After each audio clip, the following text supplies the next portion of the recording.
Salut, c'est Mia. Bienvenue dans un nouvel épisode de Sneak on Gossip, l'émission qui parle des scandales de la sneaker. Aujourd'hui, on vous présente la Nike Black & Tan qui, selon le peuple irlandais, rappelle encore une fois les heures les plus sombres de l'histoire de l'humanité.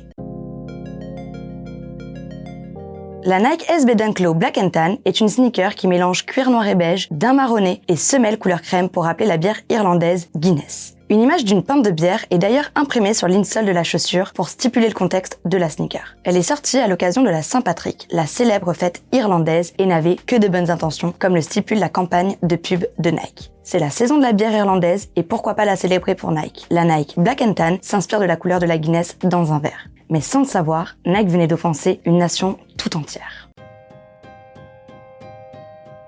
Remontons à la période de la guerre pour l'indépendance de l'Irlande dans les années 20. Un groupe paramilitaire appelé les Black & Tan fut envoyé par l'armée royale irlandaise avec pour but d'abattre la totalité des indépendantistes irlandais. Les militaires portaient des tenues de couleur beige et marron et c'est pour ça qu'ils ont été surnommés les Black & Tan. Dans les livres d'histoire, on les décrit comme des brigands, des bandits et ils étaient plus que ça. Autant vous dire que ce sujet est extrêmement tabou et offensant car il est associé à un traitement sans merci des civils.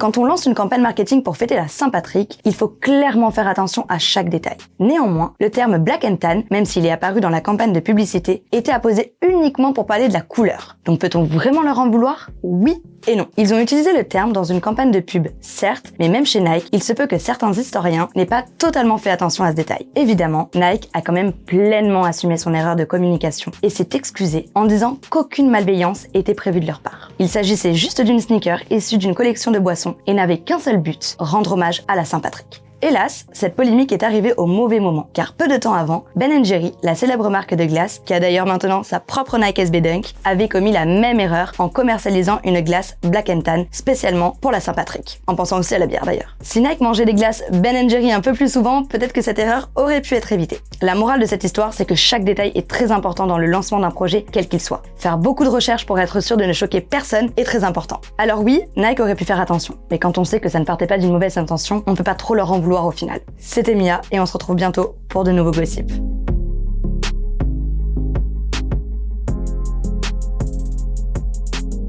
Salut, c'est Mia. La Nike SB... Merde, c'est trop... Pour placer un petit peu le compte... La meuf, elle a une poche là. Cherchez la poche. Et marron, et c'est pour cela qu'ils ont été surnommés... Putain, ça va trop lentement.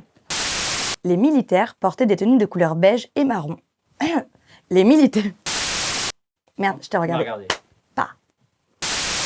Ça va trop vite, excuse-moi. Payez attention, ça se dit? Payez attention, ouais. Pay attention. Ah, c'est soutenu, ça. Super.